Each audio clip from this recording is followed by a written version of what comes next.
o fator mais importante, mais determinante na estrutura do sistema de educação no Brasil é a nossa herança colonial. As colonizações europeias que foram do século XVI até o século XIX, a gente pode dividir ela em dois grandes grupos. O primeiro, que eu chamo de transplantes, foram colonizações que tentaram reproduzir nos novos continentes a estrutura econômica e social que existiam no país colonizador. Então, essa é a estrutura da colonização nos Estados Unidos, é a estrutura da colonização no Canadá, tanto no Canadá inglês como no Canadá francês, é a estrutura da colonização da Austrália, é a colonização da Nova Zelândia. As outras colonizações, todas elas tiveram o interesse era de uma exploração dos recursos naturais e de indústrias primitivas nos países colonizados. Então, não houve nenhuma tentativa do país colonizador de estabelecer uma estrutura que reproduzisse o que existia na Europa. Isso é a situação da América Latina, do Brasil, da Bolívia, do Peru, do Caribe, né? Foi o que aconteceu na África, foi o que aconteceu no Oriente Médio, foi o que aconteceu na Indonésia, tá certo? Os resultados são mais ou menos parecidos. Talvez o melhor resultado na América Latina tenha sido, no torno do século XX, tenha sido a Argentina. O pior de longe é o Haiti, né? A colonização francesa no Haiti ela foi absolutamente desastrosa. Então, essa colonização ela criou uma sociedade altamente desigual.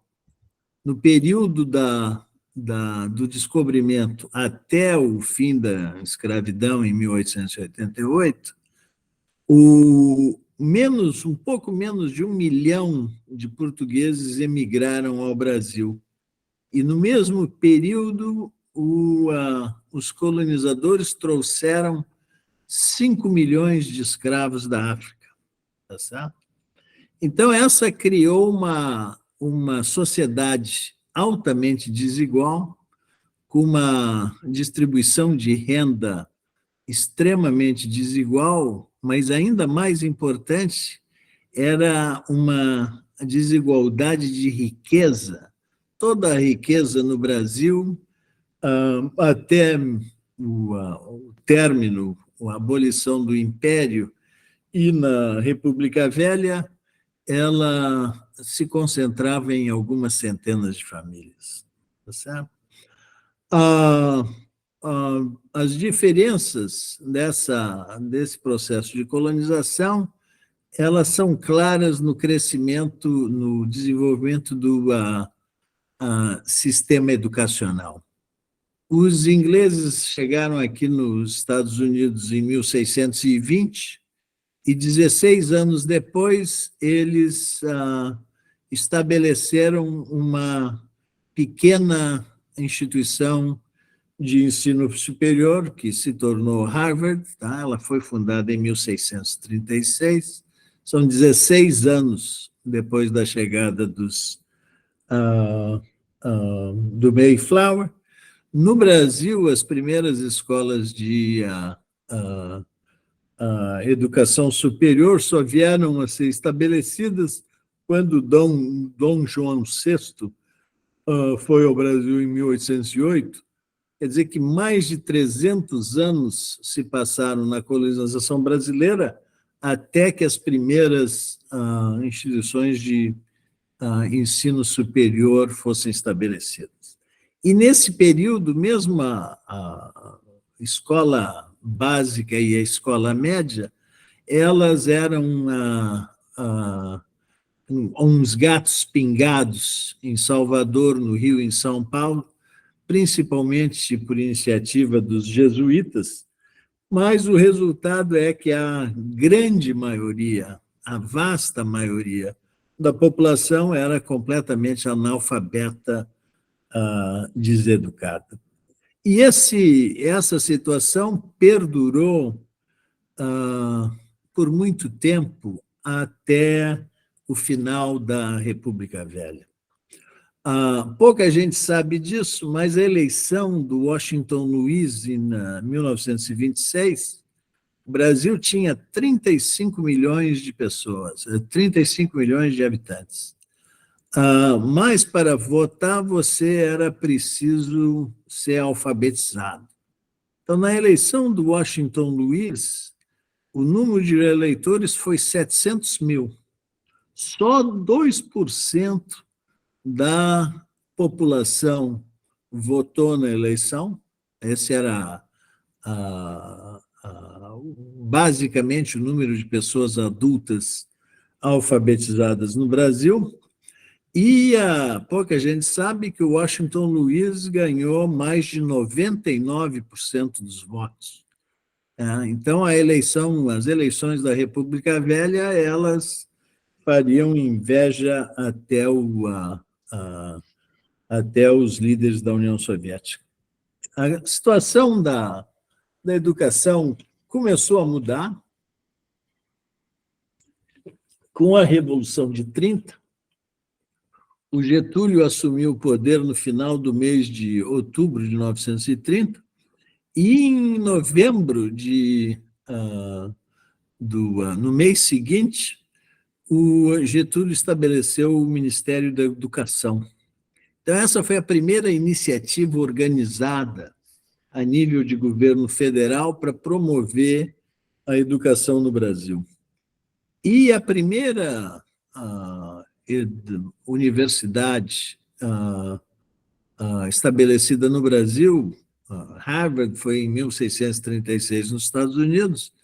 A primeira universidade no Brasil só foi estabelecida 300 anos depois, em 1934, quando a Universidade de São Paulo foi criada, sabe? Então, isso mostra que até 3 gerações atrás, o Brasil não dava nenhuma importância à educação, sabe? Bom, com o estabelecimento da Universidade de São Paulo, a administração, ela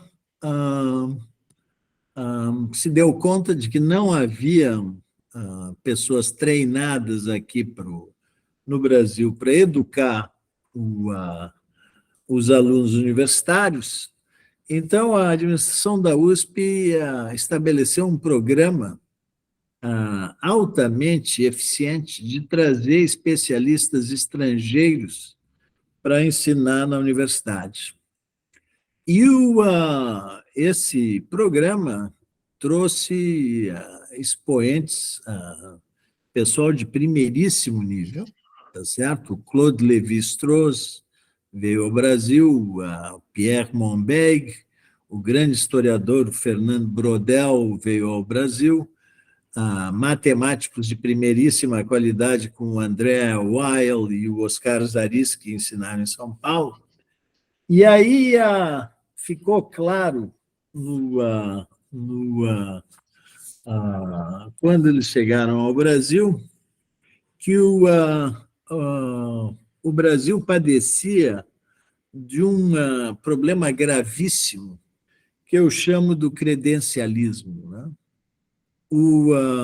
A Universidade Brasileira, ela, desde e as instituições que precederam a Universidade de São Paulo, o fundamental para a estrutura era de formar, de dar diplomas aos estudantes. A qualidade do ensino, a qualidade da educação, ela era de segunda importância.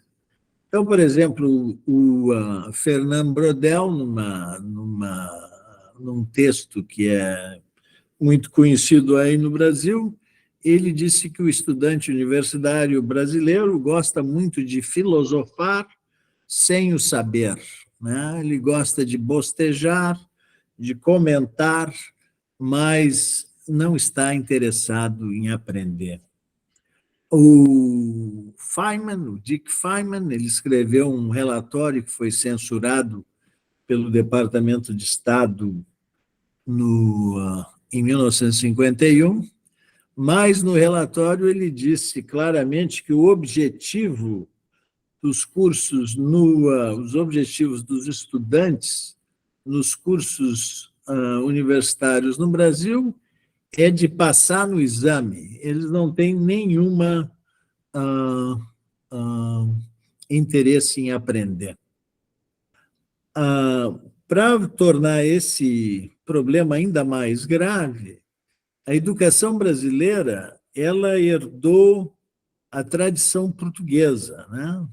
A ênfase era no direito, nas letras, no aprendizado profissional, medicina e engenharia, ao invés da tradição anglo-saxônica da investigação empírica, outra tradição francesa com ênfase na ciência. Isso ainda tornou mais importante, aumentou a prioridade das universidades de oferecerem títulos e não no conhecimento, certo? Então, os resultados são conhecidos. Okay? A nossa educação básica, ela não era prioridade. Os problemas fundamentais são de que os alunos e os professores se dedicam em tempo parcial, os membros do corpo docente na nossa educação básica, eles têm uma educação altamente limitada, não existe avaliação independente dos alunos, a única avaliação que os alunos têm independente da escola hoje, ela vem no tempo do vestibular, no momento do Enem, e o Enem e o vestibular, eles servem os interesses das instituições de ensino superior, elas servem para escolher, determinar quem são os alunos nas melhores condições de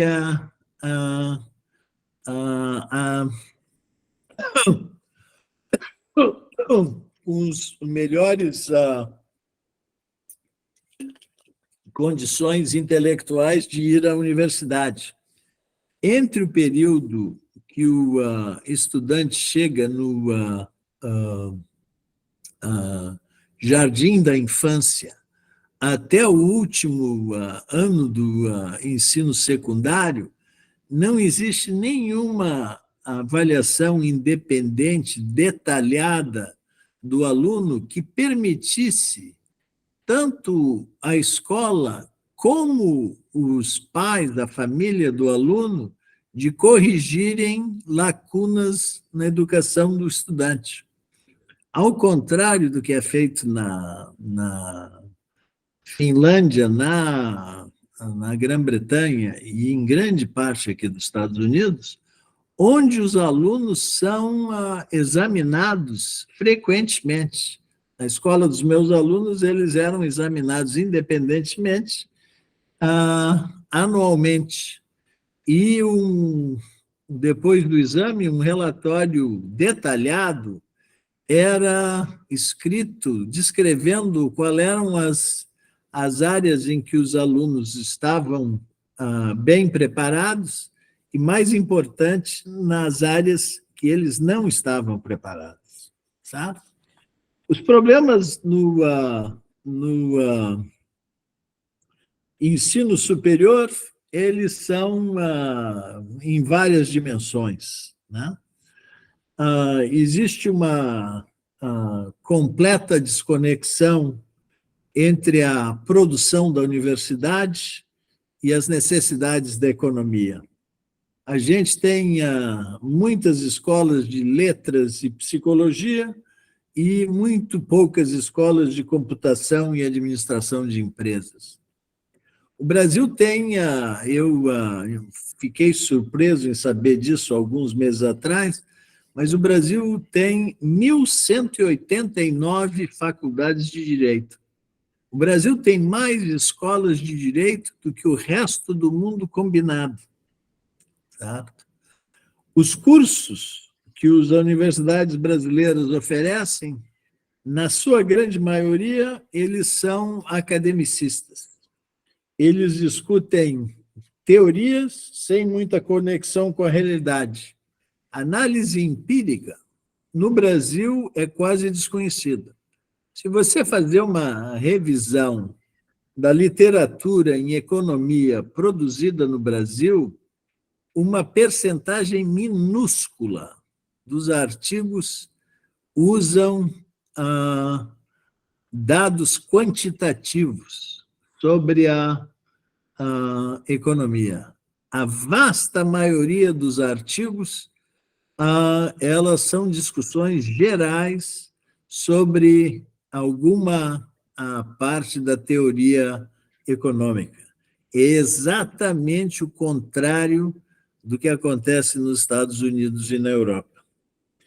Os currículos que a gente tem no Brasil são antiquados. Vocês todos, a grande maioria do pessoal aqui, fez o ITA, mas se você comparar o currículo do ITA com escolas modernas como a MIT ou o Imperial College, vocês irão ver que o currículo do ITA e o currículo do IME, ainda mais, eles estão décadas atrás dos currículos das escolas modernas.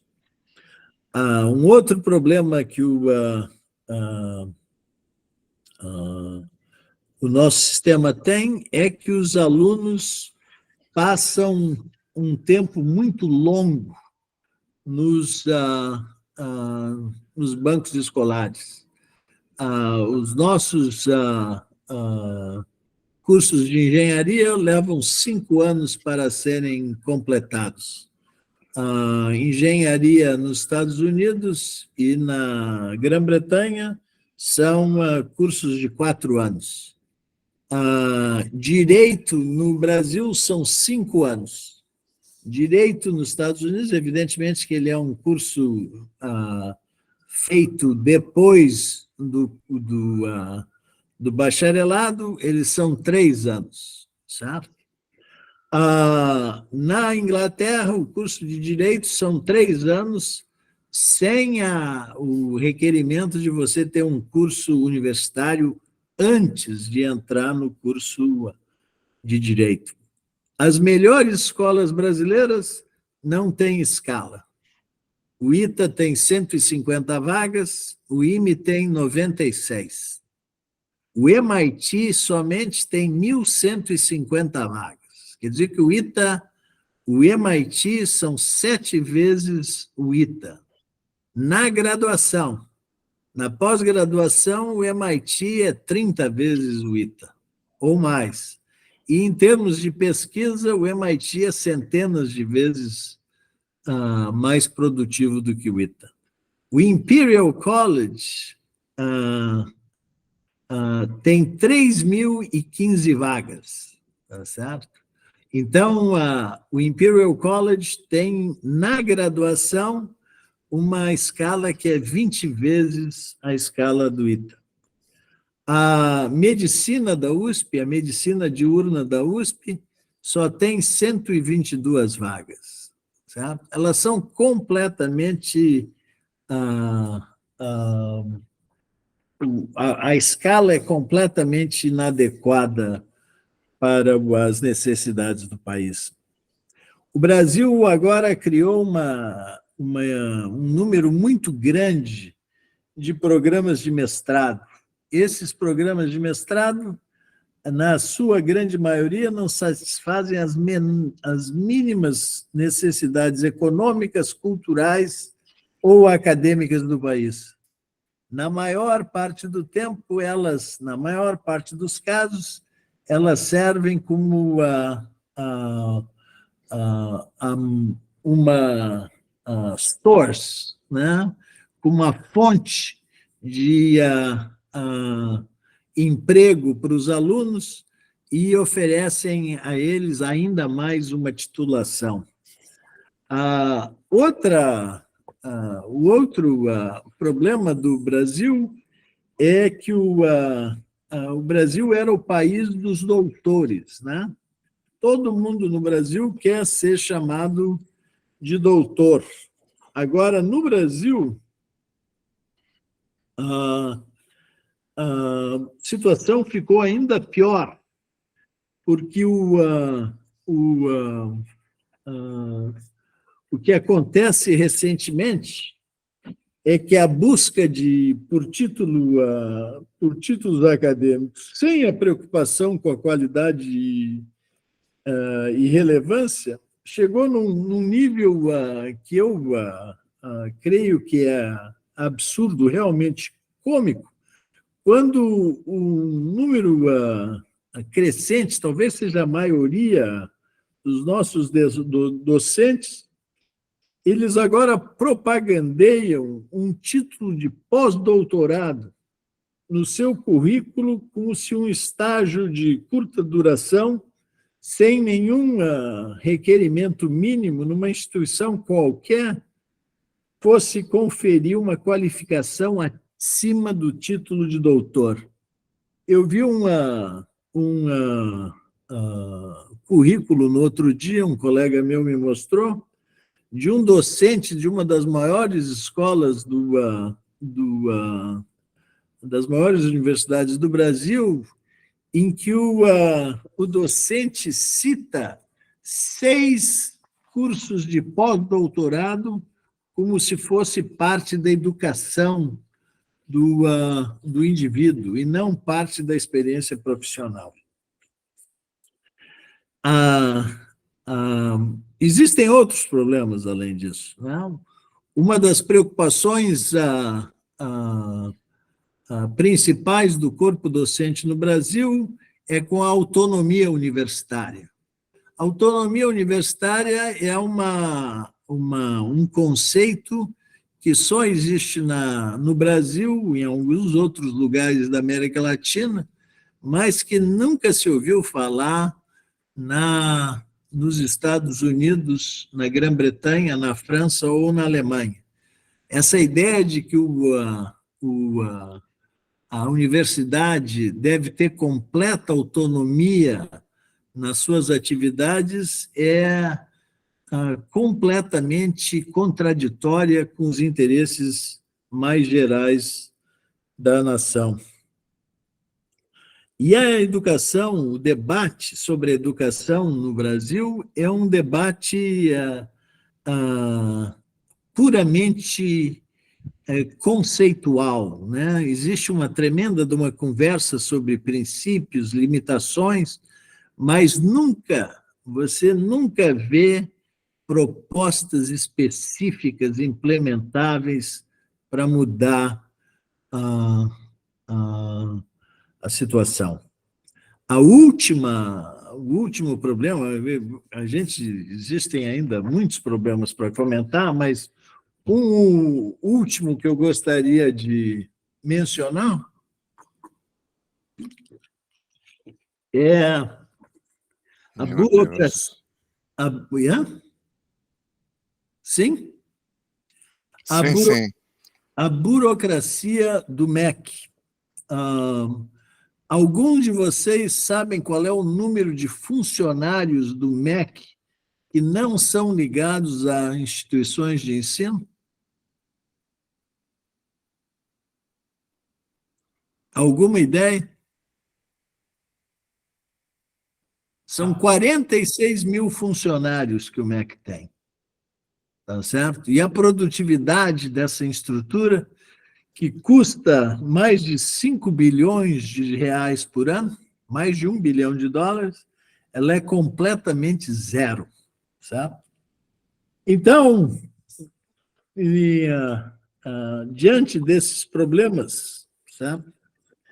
A questão é o que fazer, né? Quais são as soluções? A gente precisa mudar radicalmente as práticas do sistema. Primeira coisa que a gente deve fazer é considerar e adotar soluções que deram certo na Europa, nos Estados Unidos, na Coreia, na China e em Singapura. Esses são os países que têm sistemas de educação que são de sucesso, tá certo?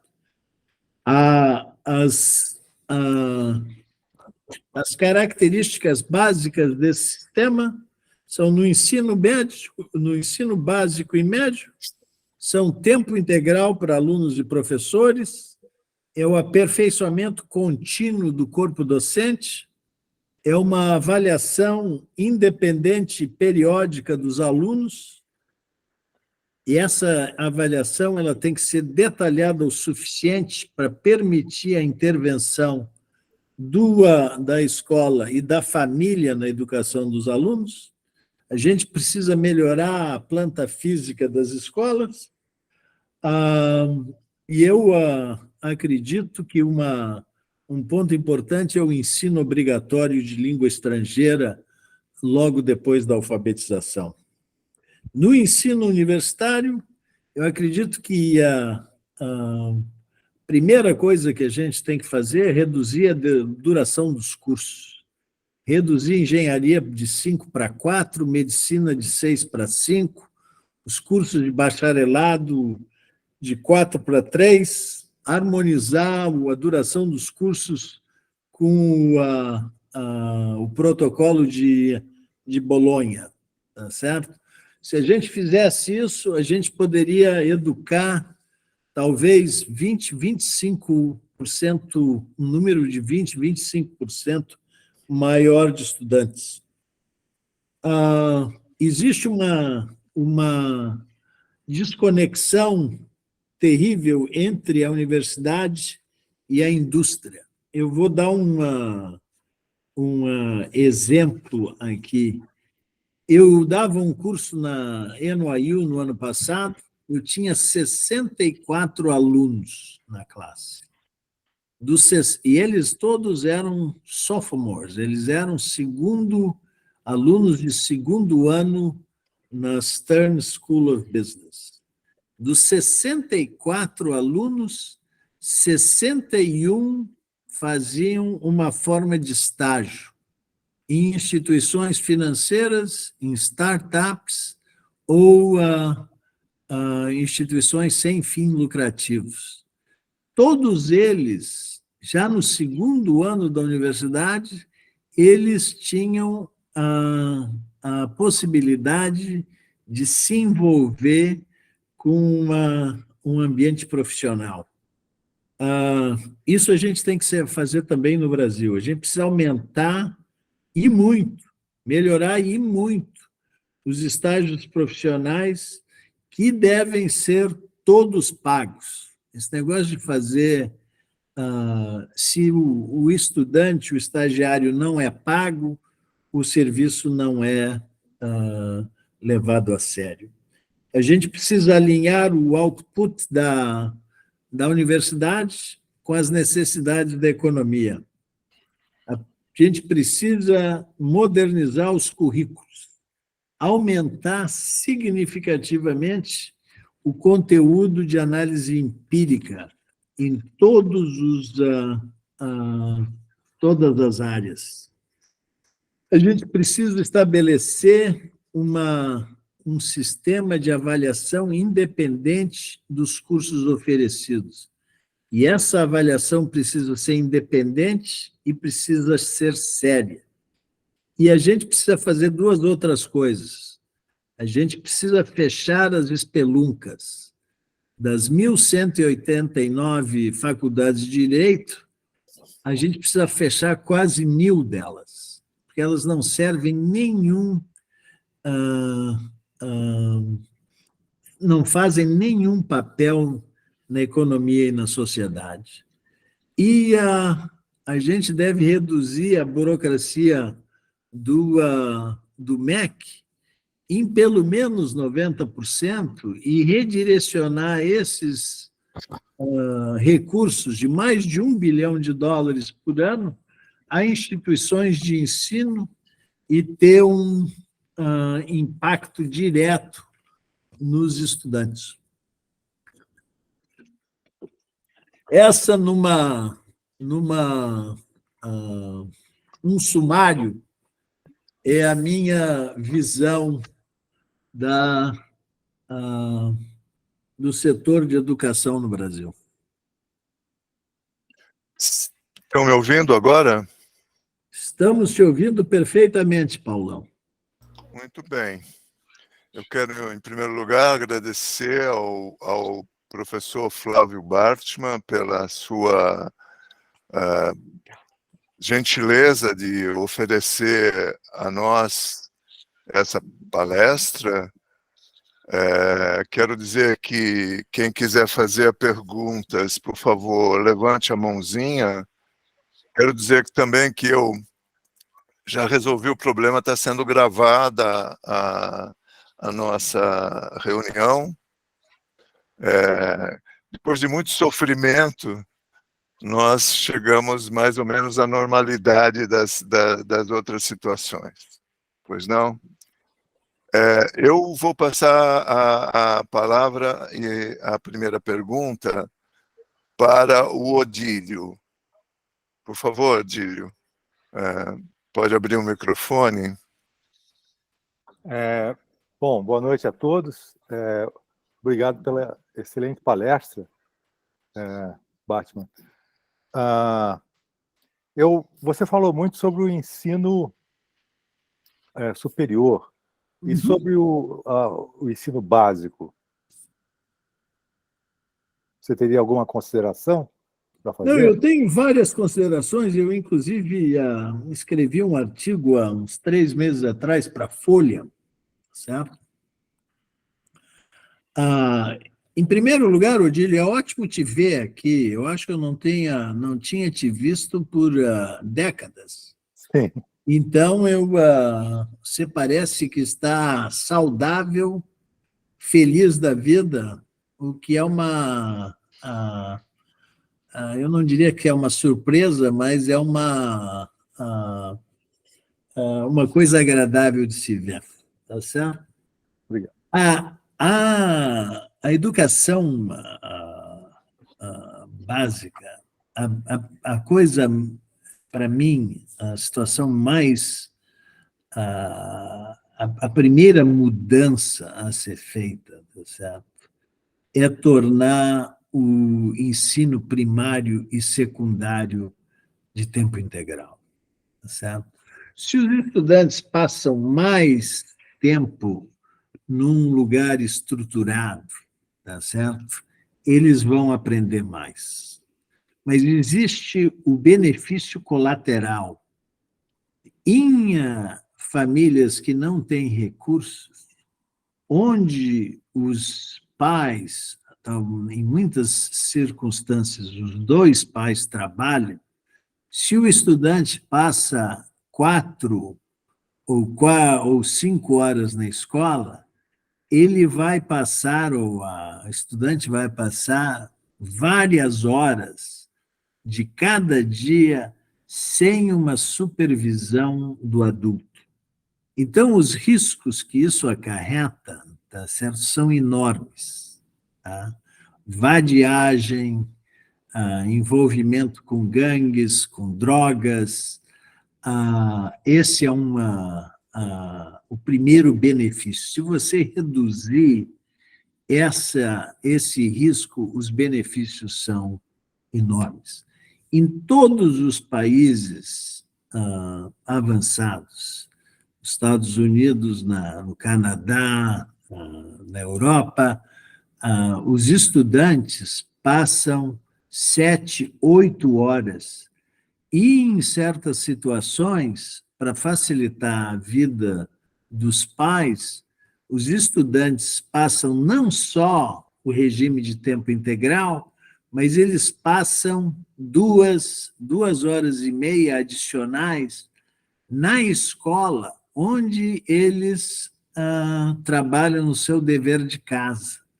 Então, você minimiza o tempo de que o aluno passa fora de um ambiente estruturado.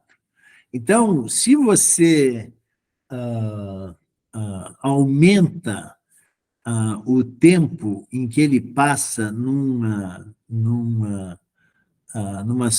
ambiente com boa supervisão, os hábitos dos estudantes vão ser melhores. Eles vão desenvolver hábitos de estudo, de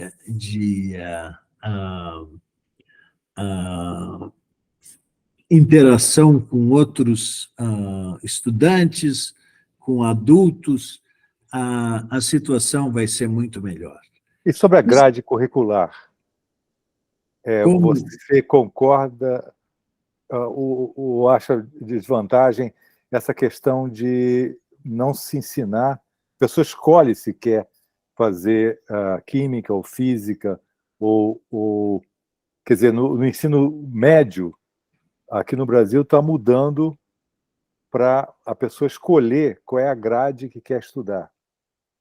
Proposta curricular nova no Brasil, ela está sendo implantada agora no estado de São Paulo, por exemplo, no Brasil todo. Ela cria essa situação da pessoa, do aluno, escolher uma linha de estudos, a não ser matemática e português, que é obrigatório. As outras disciplinas passam a ser dadas de acordo com a escolha do aluno e o que a escola pode oferecer. Isso tem gerado muitas dificuldades porque os professores não estão preparados. Os cursos que estão sendo propostos são cursos muito pouco aderentes a uma formação consistente, e há uma grita meio que geral contra esse sistema que está sendo implantado no Brasil. E o que você... A minha visão, aqui os dois sistemas escolares de ensino básico e ensino médio que eu conheço são os sistemas americanos e o sistema inglês, tá certo? No sistema americano, você tem um certo nível de escolha quando você está no fim do ensino médio, tá certo? Então, a high school aqui nos Estados Unidos, elas são 4 anos. Os alunos todos têm que fazer 3 anos, no mínimo, de matemática, tá certo? Isso é o mínimo. A grande maioria dos estudantes nas escolas mais competitivas, eles fazem 4 cursos, e, em alguns casos, eles fazem mais de 4 cursos de matemática, certo? O curso de inglês, o curso de linguagem, ele é obrigatório em todos os anos, certo? O curso de física, o curso de ciência, eles precisam também fazer 3 anos de ciência. Mas não é como na nossa época do científico, que a gente tinha química no primeiro, segundo e terceiro científico. Eles têm um curso que cobre a física, matemática e biologia, é um curso só ao longo de 3 anos.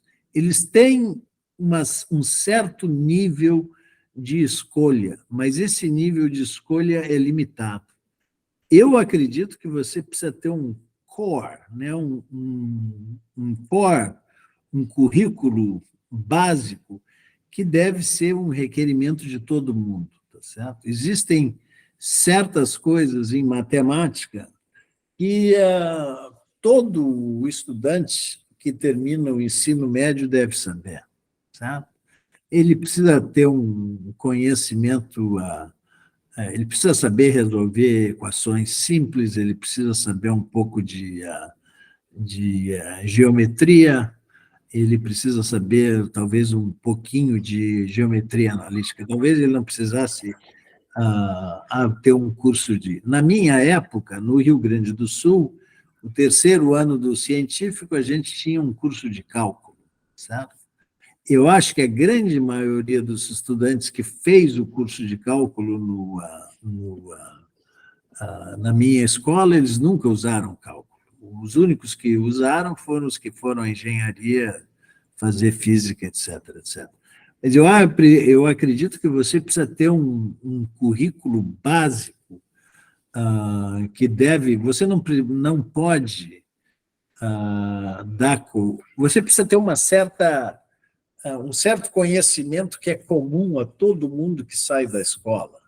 Se um aluno decide só estudar um assunto, dança, música, e o outro só decide estudar horóscopo, a fábrica social sofre muito com isso.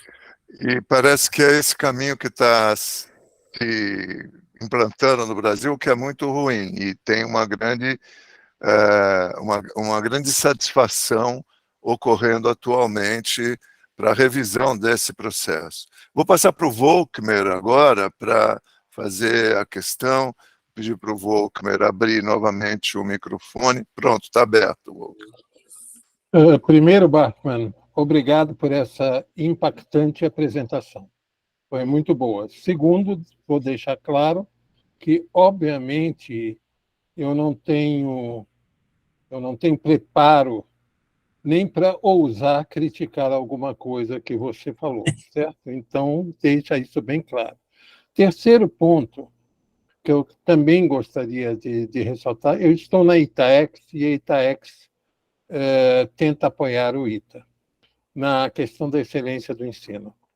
E na ITAEX a gente tem um princípio muito grande, que é a gente crer que uma das coisas para o ITA poder ser bom mesmo é a gente não tentar interferir na administração do ITA, certo? A gente apoia, mas a gente toma muito cuidado de não querer se meter a dizer ao ITA os caminhos que ele tem a seguir. A gente pode até sugerir ou coisa assim, mas a gente respeita o que eles decidirem.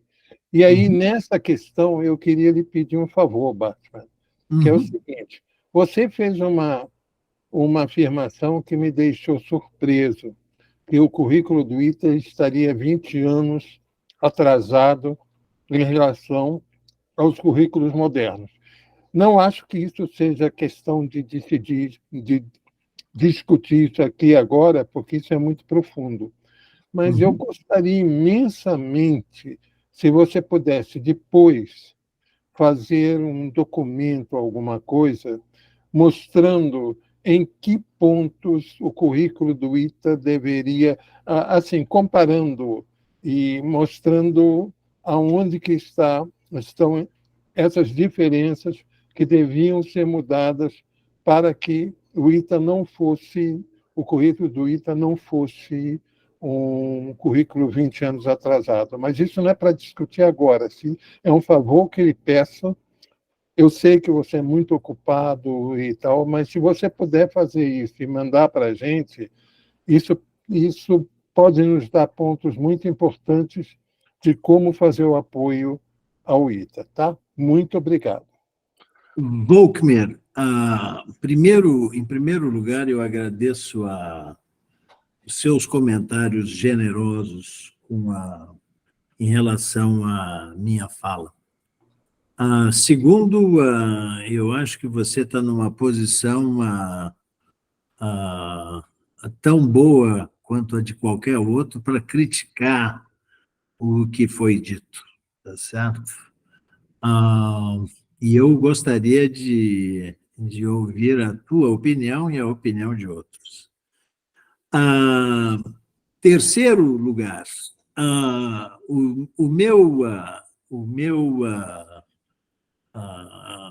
comentário do currículo ser tradicional, e eu vou admitir upfront, Volkmer, que eu fiz esse comentário com informações fragmentárias, tá certo? São informações de segunda mão que eu recebi de colegas do ITA, de colegas mais jovens do ITA, com quem eu tenho falado, e de evidência na forma de anedotas, tá certo? Eu não estaria na posição de escrever um documento relevante, Volkmer.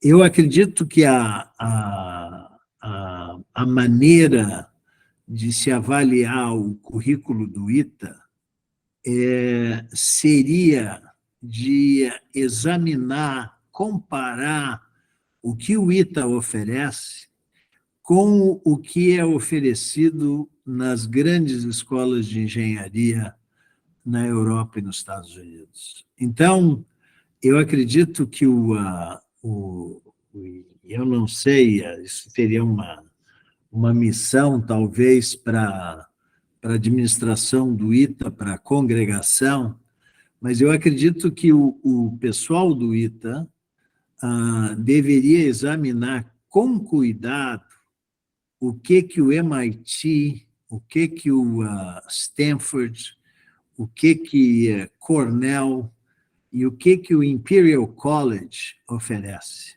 tá certo? Essas escolas, elas têm um conceito de engenharia que é muito mais abrangente que as nossas escolas. Por exemplo, o departamento mais badalado do MIT hoje é o Media Lab, tá certo? Então, Media Lab é uma coisa que você, há 30 anos atrás, você não via numa escola de engenharia. Eu imagino que as escolas de engenharia do Brasil, elas não têm uma... Eu não estou sugerindo que se copie a estrutura do MIT, mas a gente deveria olhar as instituições que têm muito sucesso. Um dos debates que eu me envolvia, Volkmer, há alguns meses atrás, houve um artigo publicado, eu acho que foi no Globo, certo?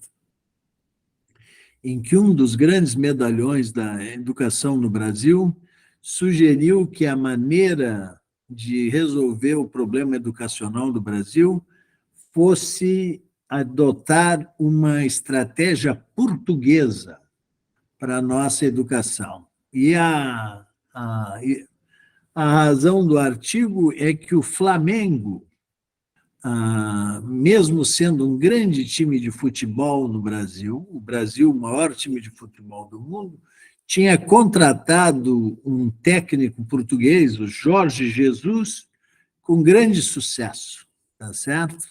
E que o Brasil deveria contratar consultores vindo de Portugal. Eu acho que essa é uma besteira de dimensões galácticas, tá certo? A gente tem que copiar, a gente tem que adaptar os sistemas que têm o maior sucesso. Os sistemas que têm o maior sucesso são de Singapura, Xangai, Helsinki, e essas são os nossos modelos. O Portugal é um dos países mais atrasados da Europa. Eu gosto muito de Portugal, acho que é gente muito simpática, etc., etc., mas não são os melhores modelos para nós. Os melhores modelos para o ITA e guardadas as proporções, devem ser o MIT, a Cornell, a Imperial College e similares. Obrigado, Batman, obrigado, Volkmer. Paulino Scherer estava com a mão levantada. Quer fazer a pergunta, Paulino? Ou ele abaixou aqui? Mas, Batman, olha, um dado importante é considerar a situação de alunos e professores no Brasil, né? Principalmente os professores. Nós temos no ITA, por exemplo, uma leva, vamos dizer, um conjunto grande de novos professores que são novos na idade e vêm formados num modo, vamos dizer, já pela pós-graduação do próprio Brasil, com algumas exceções de gente que foi formada no exterior. Mas a grande maioria vem formada, eu acredito, com formação no Brasil, e, além disso, se atualizando ainda com a formação, buscando cursos a fazer, complementar a formação, principalmente ligada a áreas de pesquisa no exterior. Então, nós temos um corpo docente novo, disposto a participar do ITA. A gente vê essa participação nos projetos que a ITAEX apresenta, que são os projetos acadêmicos, nos editais que a ITAEX apresenta aí. Por exemplo, nessa última agora, 60 projetos foram apresentados, o que dá um número significativo de busca por melhoria do laboratório, busca de melhoria de condições para que a parte experimental ocorra, participação em competições com outras em robótica, nos carros das SAE, e no Evitol, em várias iniciativas que motivam muito os alunos a começar a pôr a mão na massa, né? E estão, então, parece que nós estamos entrando, a ITAEX tem possibilitado uma mudança, vamos dizer, um agito na participação e viabilizando a entrada desses novos professores nessa atualização dos cursos do ITA. Bom, esse é o primeiro ponto. E essa situação é uma situação que a gente tem em todas as universidades brasileiras. Por outro lado, nós temos uma situação crítica de financiamento agora das instituições, porque você não só financiar o ensino superior, como financiar o ensino do primeiro e segundo grau, passa a ser uma coisa que não está muito clara se vai mudar de uma maneira que hoje a gente não compreende. Porém, através da maior competição por projetos, nos projetos de pesquisa e nos projetos de ensino, é possível que haja vamos dizer, uma maior envolvimento de toda a comunidade acadêmica, que está mais ou menos preparada, e essa é a visão que você não passou, e que a gente aqui no Brasil tem, que tem gente nova entrando com pique para mudar o que está aí, né? Então, também o fato de que vamos ter mais dificuldades, você sabe que dificuldade gera um envolvimento maior para a participação das pessoas. Então, era um pouco isso que eu queria colocar para você, que há uma expectativa de mudança a ocorrer com essa leva de novos professores entrando, olhando o ITA, que é o lugar que eu tenho mais contato, né? Uhum. Bom, Paulão, deixa eu aclarar alguns comentários que eu fiz. As minhas críticas, e eu estou perfeitamente ciente de que as minhas críticas, elas são, talvez o adjetivo certo sejam contundentes, tá certo? Mas elas são críticas ao sistema em geral. Tá?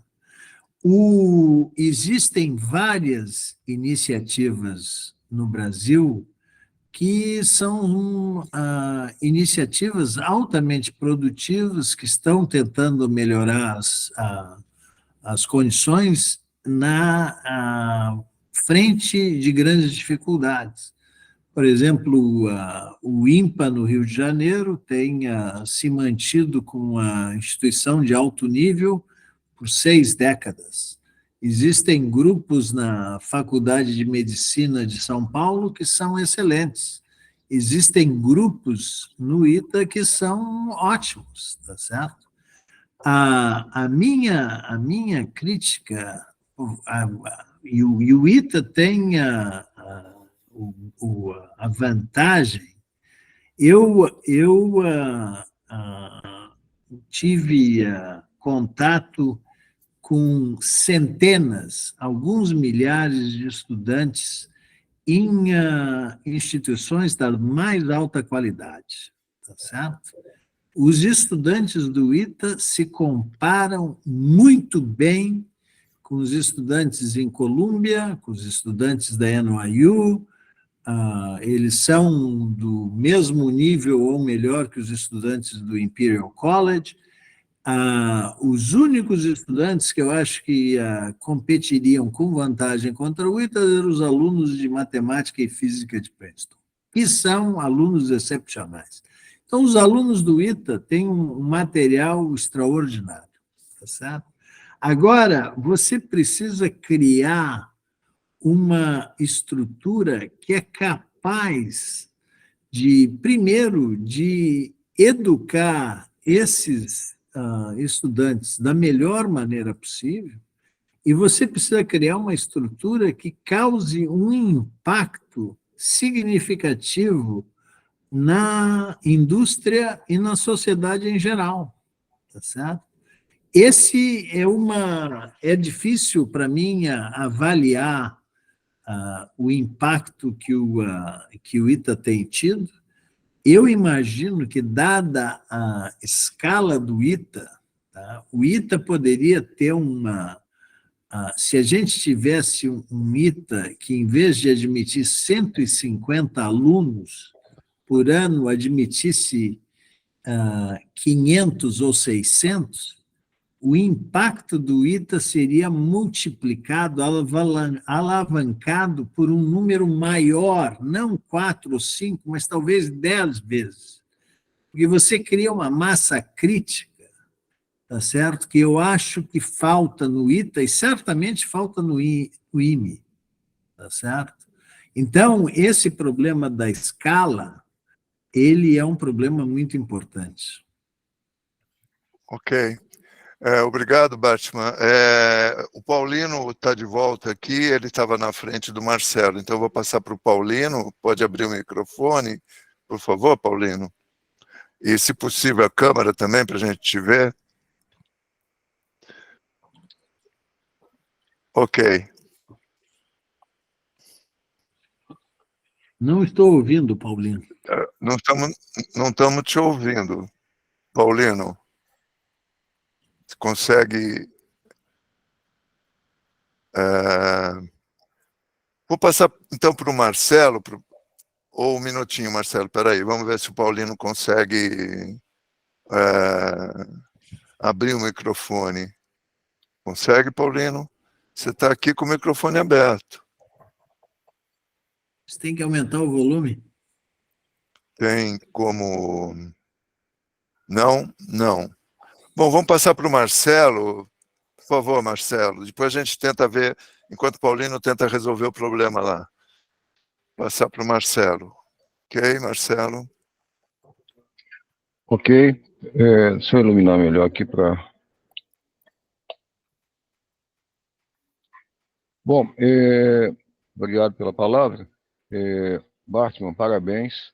Eu diria que concordo em linhas gerais, como você apontou para o sistema, etc., concordo com basicamente tudo que você falou.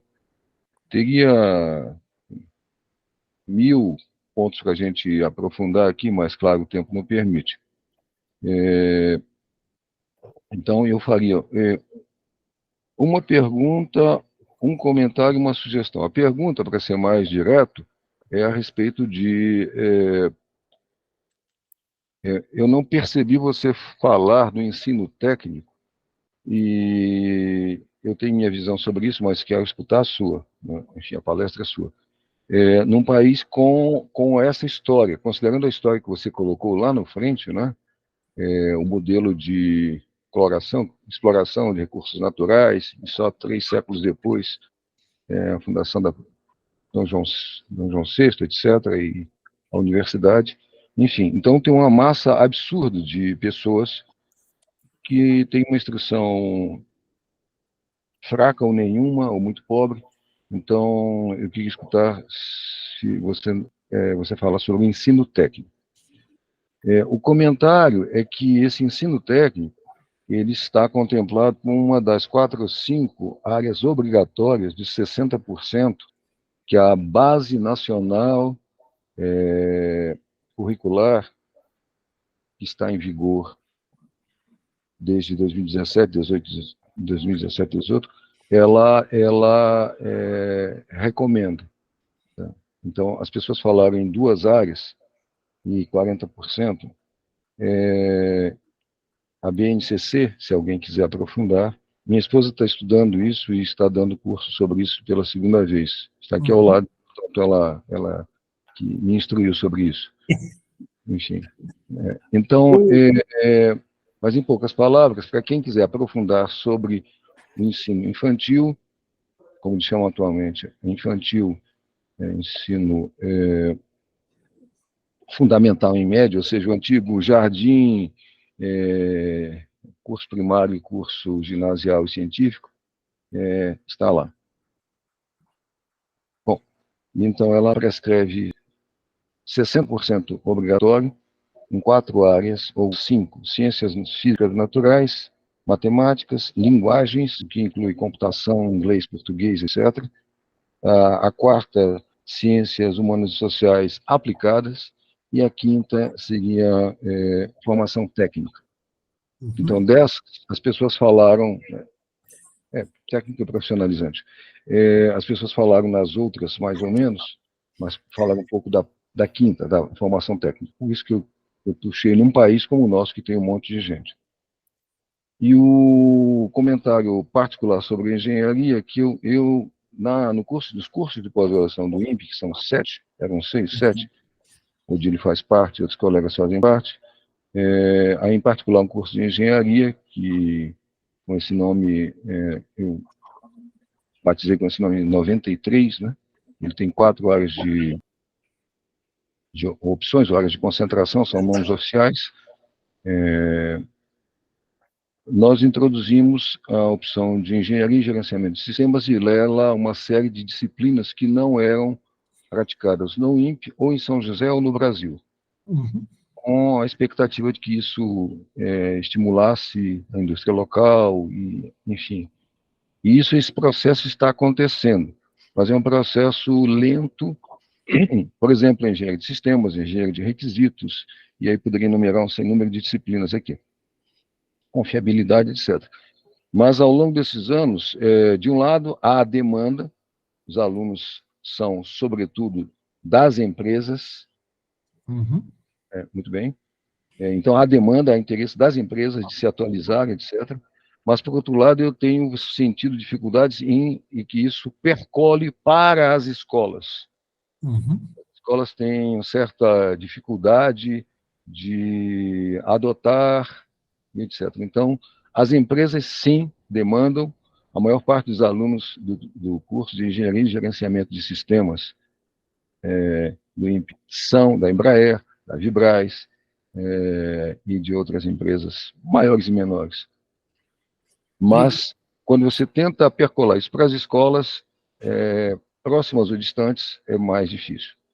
Então, eu fiz uma pergunta, uma pequena sugestão da BNCC, a pergunta sobre o ensino técnico profissionalizante. A sugestão é sobre a BNCC e o comentário sobre as disciplinas que a gente introduziu no INPE, mas que estão percolando para as escolas muito devagarinho. Então, se puder falar ensino técnico, Primeiro, deixa eu fazer um comentário sobre o teu comentário, Marcelo. O teu comentário de que as companhias são mais receptivas a novos tipos de curso do que as escolas, elas não me surpreendem, esse comentário não me surpreende de maneira alguma. Seguindo a linha do Bartman, isso são dados empíricos. Tá? Eu incluí essas disciplinas dentro de outro curso durante 10 anos. Depois ela se emancipou em 2007. Tudo isso é uma história, dados, etc., o que vocês quiserem. Bom, em final de 2007, de 97 a 2007, incubei essas disciplinas. Pouco a pouco, essas que o Bartman criou, vi no MIT, vi em outros lugares, etc., etc., etc. E até outras que não existem no MIT, viu, Bartman? Bom, ok. Em 2008, isso foi formalizado perante a CAPES, como uma opção ou área de concentração, a mais jovem, chamada Engenharia e Gerenciamento de Sistemas Espaciais, dentro do curso guarda-chuva, ativo de mestrado e doutorado stricto sensu, Bartman, enfim, chamado Engenharia e Tecnologias Espaciais. Então, o programa, a nível de mestrado, doutorado stricto sensu, muito bem, chama-se Engenharia e Gerenciamento de Sistemas Espaciais, e dentro dele a quarta e última opção, área de concentração, Engenharia e Gerenciamento de Sistemas. Nas primeiras turmas, sobretudo, choveu gente, fazia porta na porta. Até hoje, tem um sem número, por exemplo, tem agora, vou ministrar amanhã, quinta-feira, 13 às 18, tá, para pessoas da Apibraz e da Visiona. Tá? Tudo tem nome, endereço, telefone, dados concretos, do jeitinho que você gosta.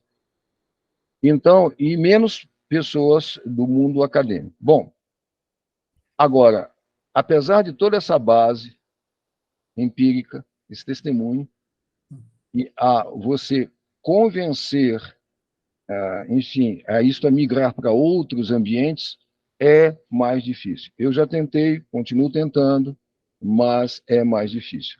Então, há dificuldades, há barreiras de outra natureza.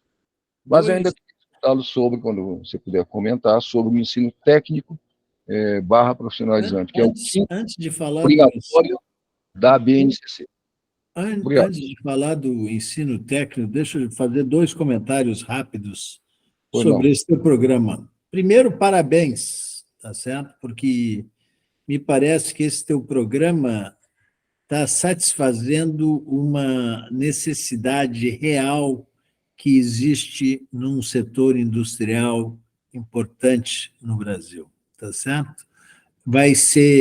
Esse programa vai beneficiar várias companhias nacionais. Isso vem beneficiando desde 2008, oficialmente, e de 97 a 2007, incubado em outra opção. Certo. O teu comentário de que é difícil exportar essa estratégia para as escolas mais tradicionais não me surpreende. E eu sempre pensei que instituições fundamentalmente de pesquisa, como o INPE, como o Instituto INPA da Amazônia, talvez como a Embrapa, essas instituições pudessem oferecer programas de pós-graduação que fossem mais aplicados e que poderiam ter um impacto direto, como o teu programa está tendo na indústria. Programas talvez criados pela Embrapa pudessem ter um impacto direto na agroindústria, no INPA da Amazônia em biologia, etc., etc. Mas a dificuldade em exportar isso para escolas mais tradicionais, o ambiente, a estrutura educacional, ela é sempre extremamente conservadora e refratária. O pessoal se sente muito pouco confortável saindo da sua área de especialidade. Esse é um problema. Em relação ao ensino técnico, é engraçado que você pergunta. Quando eu estava nos meus 2 últimos anos do ITA, eu tive a experiência de ensinar na ETEP. Eu não sei se vocês se lembram da Escola Técnica Everardo Passos. E aquela experiência ela foi extremamente gratificante para mim. Primeiro, porque os alunos eram muito bons, tá certo? E eles tinham uma fome, eles queriam aprender, eles eram sérios, eles faziam o dever de casa, e, na minha opinião, o pessoal que era formado pela ETEP, ele era realmente competente. Eu me mantive em contato com alguns estudantes que foram meus alunos na ETEP por alguns anos depois da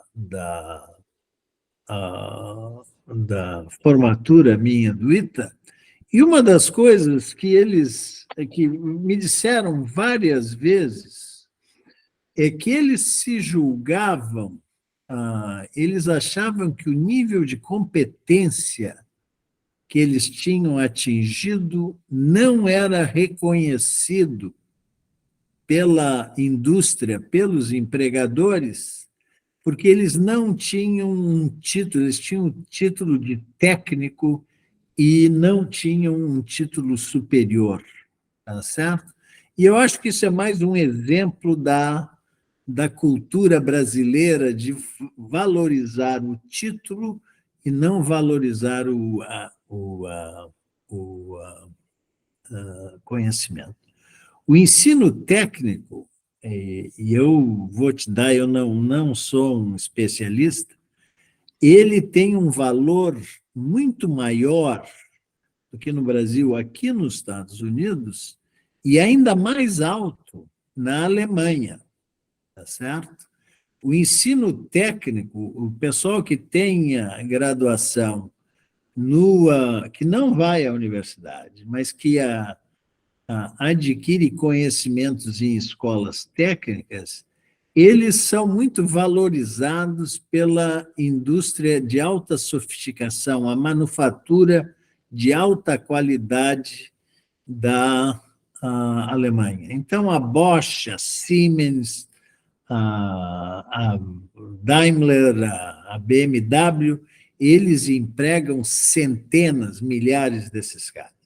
Aqui nos Estados Unidos é uma estrutura um pouco diferente, porque não existem escolas técnicas, mas esse pessoal ele não trabalha muito na indústria de alto nível. Eles trabalham em manutenção, oficinas mecânicas, etc., etc.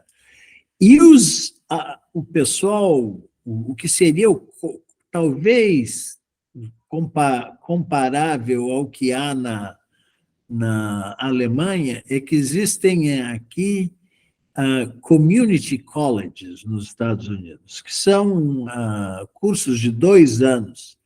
E existe uma variação muito grande na qualidade dessas escolas. Algumas escolas são péssimas, ótimas, outras são excelentes. E eu não sei, eu não posso te dizer, eu não conheço como que esse pessoal é empregado, se ele, qual é o nível de remuneração. Eu acredito que esse pessoal, o ensino técnico, poderia ter uma contribuição muito grande na economia brasileira. Mas eu acho que as barreiras culturais são enormes. O Brasil adora o doutor, tá certo? E eu acho que é muito difícil, sem mudar a cultura, e para mudar a cultura leva gerações, certo? Sem mudar a cultura, é difícil convencer jovens de que o ensino técnico fosse uma alternativa boa. Certamente a ETEP, eu não sei como é que a ETEP vive hoje, mas o pessoal da ETEP que se formava na década de 70, ele era de muito mais alta qualidade que a grande maioria das faculdades caça-níqueis que existem aí, certo? Mas eles nunca teriam o reconhecimento do pessoal que tem o diploma de uma faculdade. Tá? Esse é o problema. Muito bem, Batman, obrigado aí pela sua colocação, sua resposta ao Marcelo. Eu queria lembrar também que um grande problema que nós temos hoje, né, no Brasil é que os 80% das pessoas que passam, que estão no ensino médio, chegam ao final do ensino médio, 80% não chega à universidade. Então, 80%? você tem...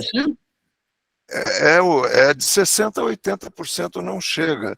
E não tem uma profissão. Né? Por isso, essa continuidade para o ensino superior na perspectiva de ter um título, né? Por isso, essa profusão de escolas de direito e outras estruturas, porque ao terminar o curso médio não há capacitação, as pessoas não estão capacitadas para o trabalho, né? E isso é um problema muito sério no processo de formação que a gente tem, né? Desses, vamos dizer que se eu tenho 20% aí nas universidades, então vão ser uns 20% desses que vão conseguir ter uma formação consistente nas universidades, nas melhores universidades. Então, você vê que a competência vai diminuindo nesse processo de formação que a gente tem, né? A educação, claramente, é um problema, é um dos problemas mais sérios que o país tem. Ele não conseguiu dar um encaminhamento satisfatório mas certamente o primeiro e segundo grau, a parte do ensino médio e ensino inicial, vai ser o foco nesse momento, porque as universidades estão montadas, o sistema universitário brasileiro está montado. Agora, você precisa, de certa maneira, apoiar as iniciativas lá no ensino médio, olhar para o ensino médio de uma maneira mais consistente, né? O ensino primário e depois o médio, de uma maneira mais consistente, que dê terminação, no sentido que as pessoas saiam com capacidades para o trabalho, e que as que tenham melhores desempenho vão para o ensino superior. Então, parece que nós estamos nesse momento no Brasil, né? E diga, Bart. Eu estou de acordo com as tuas observações, mas existem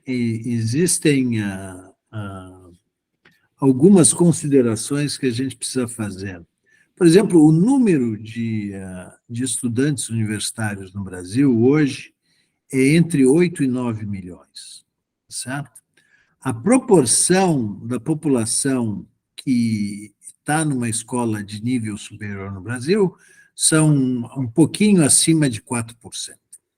Nos Estados Unidos, que tem a maior, a universidade mais acessível do planeta, o número de estudantes em universidades nos Estados Unidos são 19 milhões. Então, o número a percentagem da população que está em uma instituição de ensino superior aqui é um pouquinho, em torno de 6%, tá certo? O nível do Brasil, a proporção do Brasil, ela é bem mais alta do que da Alemanha. A Alemanha é um pouquinho menos de 3%, é um pouquinho mais alta do que a da França e é um pouquinho mais alta que a da Grã-Bretanha. O problema é, evidentemente, que a qualidade é muito mais baixa. Eu acredito também que as dificuldades, os problemas com o ensino básico, do ensino básico são muito claras, quais são as limitações. E mesmo no ensino superior, eu acredito que a grande maioria a gente poderia ter um consenso sobre quais seriam os problemas que a gente precisa resolver. O grande problema na minha opinião, que vai ser a maior dificuldade em resolver os problemas da educação no Brasil, além da nossa tradição cultural, a tradição cultural vai levar décadas para mudar, ele é um problema político, tá certo? Você tem um governo, se você olhar os nossos presidentes da República, desde o Jânio Quadros, nenhum deles tinha uma preocupação ou conhecimento profundo do problema educacional. Não, o Lula não tem isso, o Bolsonaro é um energúmeno, tá certo? O Temer não tem a menor curiosidade intelectual. Talvez a única exceção fosse o Fernando Henrique Cardoso, e o ministro dele criou o Enem. Não existe a determinação política de resolver o problema nacional. Não existe discussão sobre estratégias que são implementáveis e que vão ter um impacto na educação brasileira. Esse é um problema político. Ok. Arnaldo. Isso, nós vamos passar para o Arnaldo e nós estamos chegando ao fim da nossa conversa de hoje. Vou passar, então, para o Arnaldo. Por favor, Arnaldo. Muito bem, Bartman, excelente, muito bom, obrigado. Eu queria fazer um comentário sobre a minha experiência familiar, digamos, porque meus filhos estudaram no Rio, depois foram para o Equador, depois aqui para os Estados Unidos, né? Uhum. E lá eles estudaram em escola particular, né, privada. Nos Estados Unidos? No Rio, no Rio de Janeiro. E saíram do Brasil há mais de 30 anos, no nível de ginásio, né, e depois a universidade. Mas a facilidade que eles tiveram para estudar no Equador e depois aqui nos Estados Unidos foi muito grande. Eu acredito que seja pela formação do ensino primário, né, no Rio. Não sei como é que está hoje em dia essa coisa, mas eu me lembro, eu estudei em escola pública, né? Eu me lembro que foi na mesma escola, Fleury, da nossa turma, lá, o Instituto de Educação Caetano de Campos, né, que fica Bom, ficava na Praça da República. Era uma escola pública porque era de graça, não era porque era muito boa. Então, não sei se você tem algum comentário sobre isso. E uma pergunta é o seguinte: esse exame da OAB, você falou de milhares de escolas de direito no Brasil. Você tem ideia de quantos desses alunos são aprovados na OAB? Porque eu tenho uma estatística para você, Arnaldo. O número de cursos que foram avaliados pela OAB, e isso tem uma pequena desconexão dos dados. Eu te falei que existem 1.189 escolas de direito no Brasil. A OAB avaliou 1.212 cursos. E desses 1.212, só 161, 12% dos cursos, obtiveram o selo mínimo de aprovação da OAB. Tá certo? 88% das escolas são consideradas insatisfatórias. O número, eu vi várias estatísticas, mas eu acredito que somente entre 10% e 15% dos alunos que se graduam das escolas, no final, conseguem passar no exame da OAB. Tá? Não passando, eles não podem trabalhar como advogado, correto? Não exercem a profissão. Tá certo? São auxiliares, no máximo auxiliares de escritórios de advocacia, por exemplo, mas não são profissionais, não podem exercer a profissão. Então, é um filtro efetivo. Diga, Arnaldo. A última pergunta é o seguinte: eu tenho visto aqui nos Estados Unidos vários artigos em jornal dizendo que a tendência aqui é cada vez mais não exigir títulos universitários.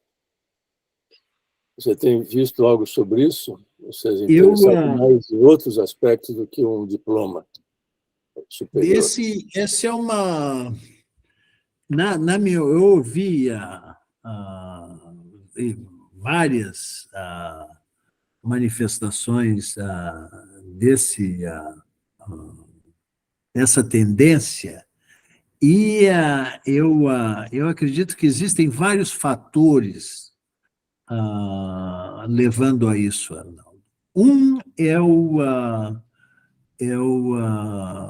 custo exorbitante da universidade. Existe um diferencial muito grande entre o custo das melhores, não das melhores, mas das escolas privadas. Todas elas agora, o custo anual é de 75, 80 mil dólares, e as escolas públicas, tá certo? Então, é difícil de você justificar um investimento que talvez, para você fazer um curso de duração normal, são 400 mil dólares, tá certo? A segunda, existe um outro fator cultural, Arnaldo, é que várias das pessoas de maior sucesso na indústria moderna, em high-tech, são dropouts da universidade. O que prova você ter pessoal de sucesso retumbante. Esses caras saíram da escola no segundo ano, no terceiro ano da escola. Então, existe o pessoal cita o exemplo, fulano de tal não terminou e foi de maior sucesso. Existem outros fatores também. Existe e você sabe disso tão bem quanto eu, mas existe uma onda anti-intelectual nos Estados Unidos que está tem um grande apoio na população. Existe uma desconfiança muito grande com as elites da Ivy League, Stanford e semelhantes. Esses vários fatores, eu acredito que eles solapam a confiança no valor do diploma universitário, certo? E eu queria fazer um outro comentário, só completar o seu comentário, que você foi em escola pública. Quando eu fui à escola secundária, no Rio Grande do Sul, as escolas, as melhores escolas eram escolas públicas. Em Porto Alegre, as 3 melhores escolas eram o Instituto de Aplicação, que era a escola promovida pela Universidade Federal, era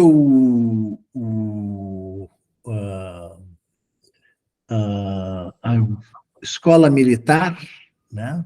O Colégio Militar de Porto Alegre tinha uma tradição muito grande, e tinha o Colégio Estadual Júlio de Castilhos. Júlio de Castilhos era o grande líder político no Rio Grande do Sul. Isso era a escola onde eu fiz a minha educação secundária. É a escola onde o Leonel Brizola também fez a educação. E, na época, essas eram as escolas de alto padrão no Rio Grande do Sul, e as escolas finas, particulares, elas eram... existia um exame de admissão em todas essas escolas, e as escolas particulares, elas aceitavam os alunos que não tinham sido aprovados no exame de admissão. Aqui nos Estados Unidos, você sabe disso, embora em Nova York seja um pouco diferente, em Nova York existe uma obsessão, ela é realmente uma obsessão com onde você coloca os seus alunos, os seus filhos para estudar. Então, existe uma série de escolas privadas de alto nível, tá certo? Então, o pessoal que tem meios de pagar, essas escolas custam 65 mil dólares por aluno por ano, tá certo? São caríssimas, mas elas têm um público enorme e são muito difíceis de você conseguir um lugar para o seu filho. Uma competição terrível. Ao mesmo tempo, Nova York tem várias escolas. Nova York tem um sistema escolar enorme e tem no topo do sistema são escolas para gifted students, né? Para alunos de muito talento. A escola mais competitiva, e eu acredito que ela seja mais competitiva em todo o país, é a Stuyvesant, certo? A Stuyvesant formou, eu acho que 12 prêmios Nobel, certo? Ela é de uma competição absolutamente terrível. É muito difícil você ser aprovado no exame. Mas existe a Bronx High, existem várias outras escolas gifted, para gifted students. Então, existe a discussão permanente qual é a melhor escola que você manda os seus filhos, né? E a discussão, existem muita gente que diz que você tem que conseguir o seu filho nas melhores escolas privadas, ou nas melhores escolas públicas. E hoje mesmo, eu não sei se você teve a oportunidade de ler o New York Times. Hoje foi publicada uma entrevista com uma economista da London School of Economics, Keiyu Jin, okay? Ela é uma chinesa, ela é filha de um antigo ministro das Finanças na China, um cara que foi sujeito à perseguição na Revolução Cultural. Então, como uma espécie de seguro, ele mandou a filha vir a estudar nos Estados Unidos. Mas ela não veio aqui para estudar na universidade. Ele mandou ela aqui, ele transferiu ela para cá quando ela tinha 14 anos. Então, ela veio sozinha